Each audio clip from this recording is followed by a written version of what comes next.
सरकार से मुतालबा करता हूं कि एक आजादना कमीशन को मोदी की छवि को चपेट में ले लेगा। They are coming here and they are assaulting not only your culture. इसलिए मैं अपने 50 बार फांसी के फंदे बचे। उन्होंने एक चिट्ठी लिख दी चुनाव आयोग को।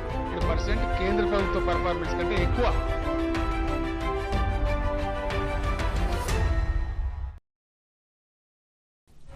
खबरें दिन भर में आप सभी का खैर मकदम है। आइए डालते हैं दिन भर की तमाम बड़ी और अहम खबरों पर नजर।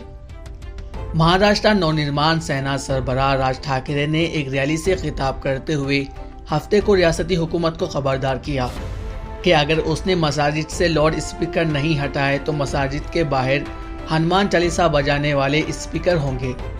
इन्होंने कहा कि वो नमाज के खिलाफ नहीं है, लेकिन लोग अपने घर में नमाज पढ़ सकते हैं।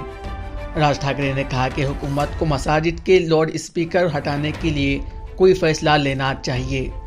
मैं अभी इंतज़ार कर रहा हूं कि लाउड स्पीकर हटा दे, वरना मसाजिद के बाहर हनुमान चालीसा बजाई जाएगी। राज ठाकरे के इंतवा के बाद समाजवादी पार्टी रुकने असम्बली अबू आसिम आजमी ने खरी खोटी सुनाते हुए मशवरा दिया कि लाउड स्पीकर पर जितना चाहें आज़ानातों पर हनुमान चालीसा पढ़े, इस पर कोई एतराज़ नहीं कर सकता और हम भी वहां पानी और शरबत लेकर पहुंच जाएंगे, क्योंकि हम आपकी तरह नफरत के पुजारी नहीं हैं। ये सिर्फ बलदियाती इंतखाबात का मसला है। हिंदू मुस्लिम करके नफरत फैलाना बंद करें। लोग सब कुछ जानते हैं और यकीनन इसे नकार देंगे। शिवसेना के सीनियर लीडर संजय राउत ने इतवार को महाराष्ट्र नवनिर्माण सेना सरबराह राज ठाकरे की हुकूमत को मसाजिद से लाउड स्पीकर हटाने के लिए कहने पर निशाना बनाया। संजय राउत ने कहा कि इनकी तकरीर भारतीय जनता पार्टी के जरिए स्क्रिप्टेड और स्पॉन्सर्स थी। राउत ने कहा कि महाराष्ट्र वो रियासत है जहां अब भी कानून की बलादस्ती है।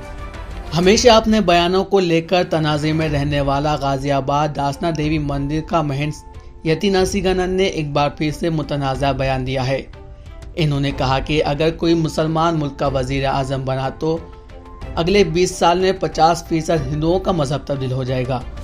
दिल्ली इंतजामिया के बगैर महंत महापंचायत प्रोग्राम मुनक्किद किया गया, जिसमें इसने मुतनाज़ा बयान दिया और आगे कहा कि हिंदुओं को अपना वजूद बचाने के लिए असला उठाना चाहिए।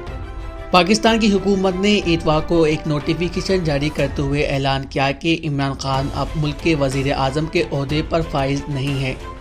सरकारी बयान में कहा गया है कि सदर पाकिस्तान की तरफ से 3 अप्रैल 2022 को वज़ारत पार्लिमानी उमूर के ज़रिए इस्लामी जमहूरिया पाकिस्तान की आइन 48(a) के साथ पढ़े गए आर्टिकल 58(1) के मुताबिक पाकिस्तान असम्बली की तहलील के नतीजे में मिस्टर इमरान खान नयाजी अब मुल्क के वज़ीर आज़म नहीं रहे और इसकी इत्तला कौमी तौर पर होगा। वज़ार के पाकिस्तान के वज़ीर आज़म इमरान खान के ख़िलाफ़ तहरीक अदम एतमाद पर वोटिंग होनी थी, ताहम डिप्टी वज़ीर आला ने इसे मुस्तरद कर दिया था। तहरीक अदम एतमाद मुस्तरद होने के बाद पाकिस्तान के वज़ीर आज़म इमरान खान ने कौम से खिताब करते हुए आवाम को मुबारकबाद दी थी और कहा था कि मैंने अभी सदर को सिफारिश भेज दी है, तमाम असम्बली तहलील की जाएगी। इलेक्शन में आइन और आवाम आए और फैसला करें वो किसी को चाहते हैं।